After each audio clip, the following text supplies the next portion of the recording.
Things don't always go the way we want them to in the legislature, unfortunately.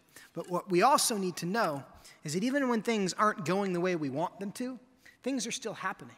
And sometimes those things are good, and sometimes the things that are happening are people learning and discovering who they are and discovering the fact that they can have an impact. And ultimately, each of us taking our place in our community is what the final solution and what is going to lead to the outcome that we all hope for. Now, we have some slides I'm going to throw up here as a way of kind of talking about who we are. And by a show of hands, how many people here, this, you know, little to nothing about FPIW, this is your first event with us tonight? Are there some of those? And okay, that's good. And we're really glad that you are here. And so for those of you who are old-timers at this or at other events, you're going to have to indulge the wheel again, because I always talk about this. And basically as an explanation of who we are and what we do. We are ultimately a public policy organization, and we exist to help determine the outcome of policy debates and help get the right people into positions so that they can make decisions on behalf of us and on behalf of what is true. But how we do those things, and these are our 5 core capacities that we like to talk about represented in this wheel, and it starts with you. It starts with a dynamic citizen network is how we refer to that, of people who care, who are involved in their community, who know what's going on, who have the information and the resources to make a phone call, to write a letter, to write an email, to fill out a ballot, the simple things that are involved in citizenship. Because if it's just me or Chris or, you know, or Dr. Trudell or Gretchen or Brian or somebody sitting in office, if you're just a guy with an opinion, they'll be nice to you and they'll listen to you, but they will ignore what you say. But if they believe that you and your network have the ability to determine the outcome of their next election, they don't have to like you. They don't have to think you're good looking. They don't have to think you're smart. They will care about what you say. That's the brass tacks of the legislative policy, of the legislative process. So that's why it starts with a dynamic citizen network.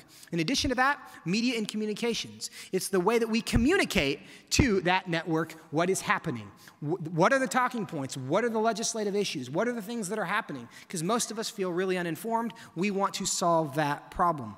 In addition to that, we have personal relationships with policymakers, and that comes with time, with being in the legislature, with having them at our events and going to their events and supporting what's happening and getting to know who these people are. And that includes citizens, sitting down kneecap to kneecap and just having conversations. What do you care about? What do I care about? So that we can help you accomplish what you want to accomplish, and maybe along the way, you can help us accomplish what we want to accomplish. But if you don't have the relationships, it's much harder to do that.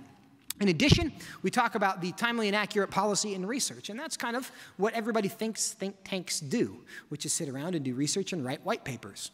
To some extent, you have to engage in that kind of research, but if all you do is the research and it goes into a big file or a hole somewhere and you don't have people to deliver it to and things to do with it, then your research isn't going to do a whole lot. And finally, what I consider, and I've alluded to this already, the 5th core capacity of our organization is our electoral accountability.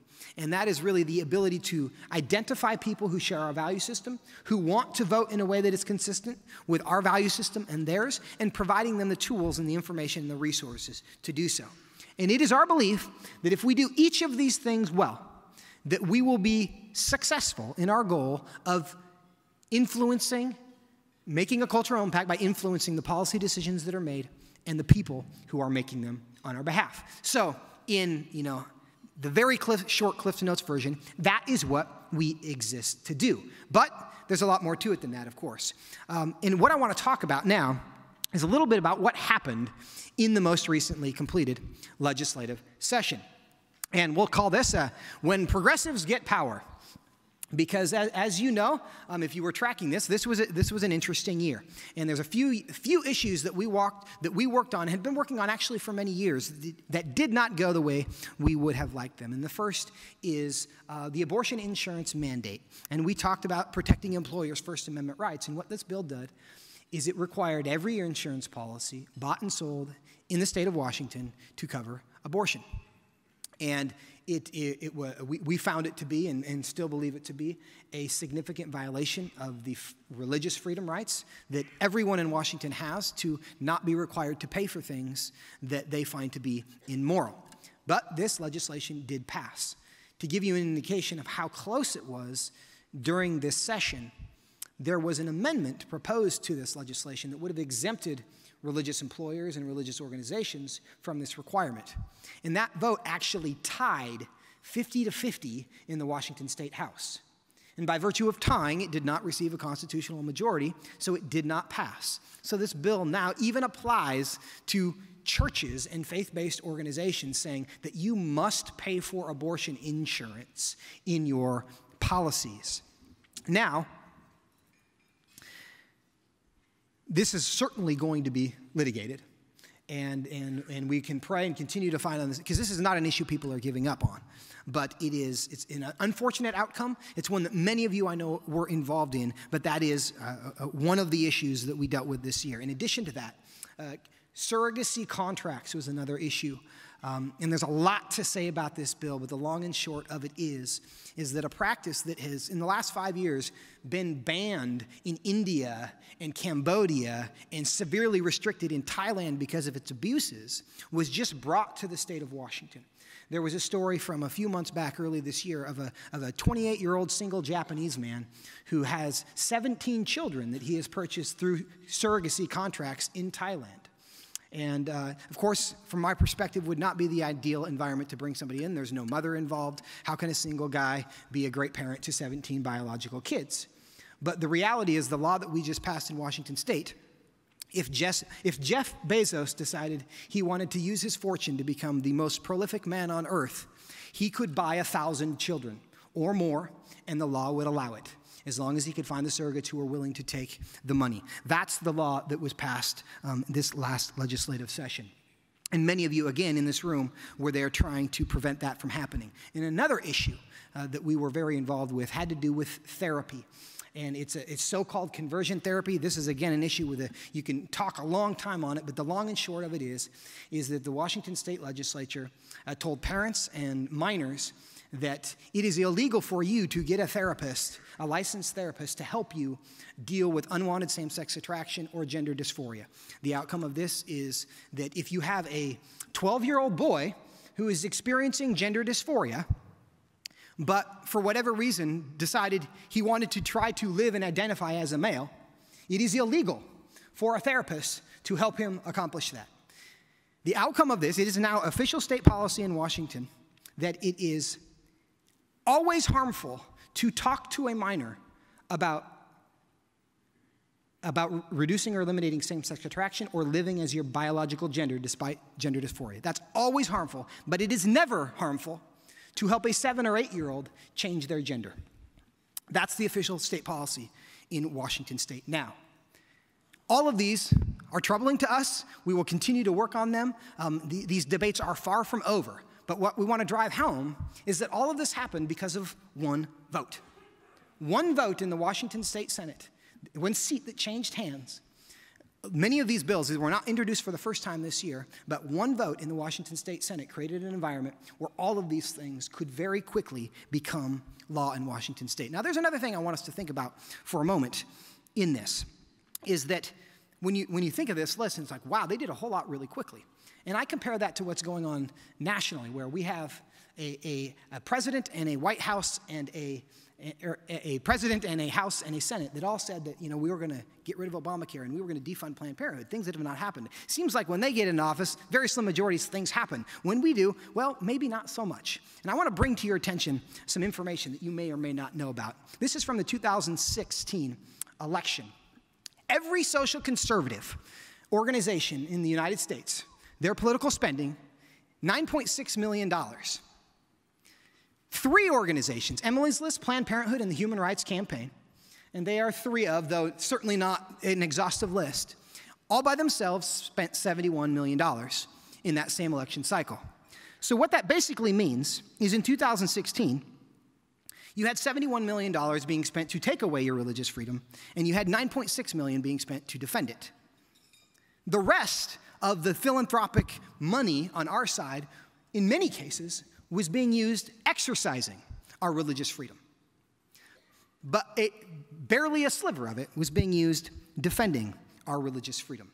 And we think that needs, well, not to change. There's so many good causes in the world. There's so many good causes in the world, but understanding the connection between all those good things we're doing and whether we're going to be able to continue doing them if we don't take care of the climate that we operate in. Now, we think we can fix this. And the bad news is this will happen by one vote. The good news is you can stop this environment from continuing to exist with a small change as well. And we aim to do that. And I just want to remind you, or in some cases, or let you know about the resources that we as an organization have to help people who feel like we do act on the ballot in ways that they want to. And again, this year we will be partnering with iVoterGuide, which I do believe is the best voter guide in the country that I've ever seen.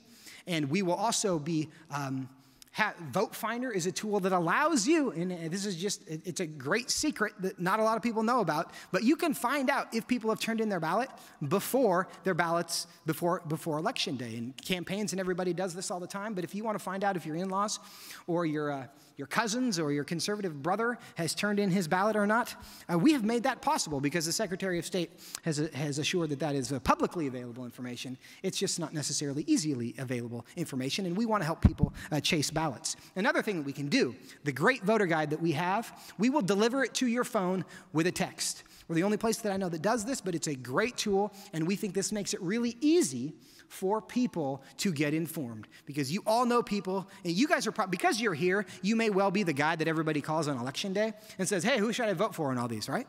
Because either we are that guy or we have that guy or gal. And we need that person in our life because we look at a bunch of names on the ballot and we don't know who they are. But we have created a tool so that you can get that information on your phone through a text in about 5 seconds. It's super easy. In addition to that, the things that we do to inform voters this is an example of a mailer that we have sent out to people that basically says, we identify people who are pro-life, and we'll send something like this. Which candidate shares your view on life? And when you flip it over, wouldn't you know, we're going to tell you which candidate shares your view on life. And that's a service that we think people appreciate and that your support allows us to provide. Now, great opportunities, but there are also some really significant challenges. And one of the things that we learned last year, most of you here probably know that for the last 2 years, in 2016 and 17, there were attempts made to get a ballot initiative on the ballot that would have clarified what the quote-unquote bathroom rules were in Washington state and to not make it quite so easy for men to have access to women's facilities by simply declaring themselves to be female. Well, 2 years in a row, that did not succeed, and it did not get on the ballot. But we learned something in the course of those experiments. And there's a point of reference, so we're going to go back to 2012 on the marriage issue. Many of you were aware of that. In 2012, when we were debating marriage, and a referendum was placed on the ballot, we were a part of gathering signatures for that. And in 2012, of the 4,000, what I refer to as non-heretical churches in Washington state who believe what the Bible says about marriage, of the 4,000 in Washington state that we know of, about 1,000 of them were part of that campaign in some way, which was significant. As a result of that, we set an all-time record for signatures gathered by an all-volunteer referendum effort in 2012. Fast forward to 2017, last year, when the issue is gender, what I consider to be another Genesis 1 issue, there were 54 churches in Washington state who officially participated in that effort. That creates a real challenge because what you have is and we know that a lot has happened in the last 5 years and the world has changed in a lot of ways. And we are not seeing the organized churches respond by saying, hey, we need to get involved. We're seeing the opposite happen where most are retreating from the environment. Now, that's a significant challenge, but what we've also discovered is that we have a great opportunity in all of this as well. Because what we have decided to prioritize is figuring out how do we talk to the church, which is all of us, directly. Now, what this graph represents is a couple of things. And the universe that we talk to on a regular basis as an organization is about 40,000 people. Now, that sounds like a lot of people. If you put them all in a room, it is a lot of people. But in a state of 7 million people, it's not that many. But there's some really near-term opportunities to take advantage of this. For example, we have signatures. We have signatures of 400,000 people who signed these initiatives that we, resources allowing, will be able to convert into usable date. Right now, when it's a scan on a signature that you scanned on a petition, it's not databased, and so you can't do anything with that. But in addition, we've identified, just through micro-targeting and social media, a universe of 1.3 million people in Washington state who are already connected to organizations that believe as we do. 1.3 million people in Washington who already, in some public searchable way, are affiliated with the things that we believe in. But we're talking to hardly any of them. So what we have in this moment is this situation where the church is speaking, the church officially is speaking less. And the church who wants to get involved, the members of the church, those of us who are the church, are for the most part not connected in a way that will allow us to equip ourselves and act together about the things that we believe in. And that's what we would like to fix. And so I'm going to talk about a couple of forward-looking things, because we have some bad news in the legislature, but some of the things that we believe we can do to fix this, and very practically how you can help that, is we saw that number from 1,000 to 54 churches. Now, there's a lot of things going on there, but one of the things we as an organization know we need to do better is we need to improve our outreach, those conversations that we're having with those churches and those pastors, so we can bring them in. We've got a lot of things going on, and we do not have somebody whose job it is to go meet with pastors, connect people. Because, you know, while it was a sad result, we know there's more than 54 churches in Washington state who care, who would like to partner, but nobody's doing the work to bring us together right now, and we would like to do that. But in addition to that, we want to expand the reach of our organization from where it's at right now, from the 40,000 to 500,000 people. And basically, the cost of this, you can break it down, it's basically $1 a person. And there's a number of campaigns that you can do this, but if we have $500,000 to throw at this problem, we're pretty confident that we can be talking to 500,000 people in about 2 years about the things that we all care about. And then those signature gathering effort, those lobbying efforts, the phone call efforts to our legislators, those become not nearly as big of a challenge because we're talking to more people. There's something else that we're going to get involved with as well. And there's some themes in some of these issues. We talked about the therapy ban already, the things that happened in Washington. There's some other stories to highlight. In the state of Ohio, parents recently lost custody of their daughter who wanted to become a boy because the parents did not support the decision. And a judge ruled that they would no longer be the custodial parents of their daughter because of that disagreement. California, in Orange County, they just released this decision from the lawyer in the school district that basically said parents do not have the right to opt their children out of classes that discuss gender identity, gender expression, sexual orientation from a perspective that the parents disagree with. Only if it's actually sex ed discussing anatomy. All those other issues, it doesn't qualify. Parents have no right to know. You have no right to opt your children out. Many of us were captivated and horrified by Alfie Evans and the situation that happened in England recently, where a hospital effectively kidnapped a child to hasten his death over the efforts of the child to just take him and try, just to try. And the government said, no, we think we know what's best for your child. We think what's best for your child is to die as quickly as possible. And so your decision in this case doesn't matter. There's a theme in all of these where you have government intruding into the area of the family, and specifically infringing on the decisions that God made parents to make. And this is, at every level, from the UN to the school board, this is happening. And that's why we are here to announce tonight our Center for Parental Rights that we are planning to launch. And it's actually a partnership and some conversations with Michael and Susan Bradrick, who are here. They have been part of the Christian Homeschool Network of Washington, which is what that represents. It's a great network of families who care about their children, who share our values, who care about these issues that we want to serve by bringing them into our community, not only to represent homeschooling rights, but the general universe of parental rights that are being assaulted on in every area. We see this attack, and we want to focus on this issue because it touches so many others. So the other projects that we are planning and launching is to create a Center for Parental Rights, somebody who focuses not only on reaching the homeschool community and bringing them in and making sure they're aware and using our Olympia 101 and our 301 and the things that we're doing as civic opportunities in their home education, which we are happy to do, but also to be their voice in the Capitol. One of the best days at the Capitol every year is Homeschool Day at the Capitol, where the homeschool families come and bake pies, and then they deliver them to the legislators. Everybody likes the homeschool community because everybody likes Homeschool Day at the Capitol because legislators get pie.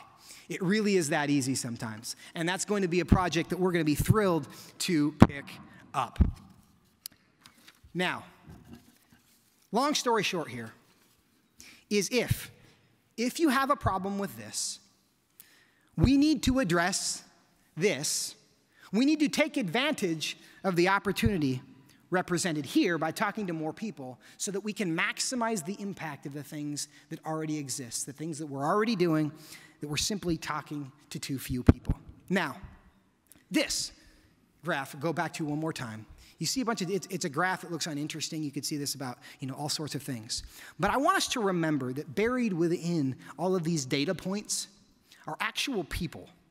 That every single one of those 1.3 million people are real people with real lives and real stories and real abilities. And sometimes when you find the right person, good things happen. And that's what we're trying to do, is find people who may just fill out their ballot in the right way, but sometimes you get people that have disproportionate impact. And one story I want to focus, while there's all this troubling stuff that's happened in Olympia, there are some good stories and things that have happened, and these are actually all over the state. But one in particular, out of Port Angeles, Sequim area. And Dr. Terry Trudell, who you saw on the screen as well already, he's part of a little group up there called ROAR that they made, and their website is roarpa.org, which we think is a great representation of what a local community group can do. And what they did is they basically implemented every component of the wheel because they brought in some curriculum into their school, this flash curriculum from King County into Sequim that was talking about all sorts of stuff in inappropriate ways, and these parents were horrified. They didn't want their third grader being told that they could change their gender. And so they organized some parents, they built a little grassroots network, they went to some school board meetings, they had some personal meetings with their school board members, and then, and when they talked to the school board members, one of the conversations was the biology teacher who went to the school board and said, hey, your curriculum on gender actually disagrees with everything we teach kids in biology. 10 years ago in the legislature, there was this theme about making sure everything they said was medically and scientifically accurate. They've kind of done away with that. There's a new priority in the legislature now to make sure that things are progressively accurate. But the good news is this handful of diligent, caring parents got that curriculum yanked out of their school district because they cared. And thank you, Dr. Trudell. And these stories are around Washington State in different school districts all over. And we need to remember that when we are trying to find 1.3 million people, we're trying to find those change makers who will do things that matter in their community. Now, last thing I want to say is about the why. Getting to why. We talk about campaigns and flyers and phone calls and legislators and technical stuff. But why do we do this? And it's interesting because, especially after this year, I bet I've had this question easily 50 times. How do you keep doing this? Why are you, boy, that looks hard. And truth is, some days it is. Because there's a lot of things, as people, we want to solve problems, right? We want to be problem solvers. And sometimes when it comes to like, oh, I can find somebody a home, I solve that problem. Oh, I can find a cure for that disease, I can solve that problem. In public policy, you never solve the problem. Because there's always people here, and there's always going to be challenges. You never solve the problem. But the question is, not can I solve the problem, not can I make it perfect, but can I make it better? Can I make it better? And even in a year of tough stuff happening, it could have been worse, and there's things that were stopped. And last year, seriously, if you were here last year, we told you this whole story, all these things that we prevented from happening. This year, it didn't go so well. So what do? Do we retreat because we're done? Or do we realize, it's never going to be perfect, but it can be better, and I'm committed to doing what I can to make it better. So that's why we continue doing this.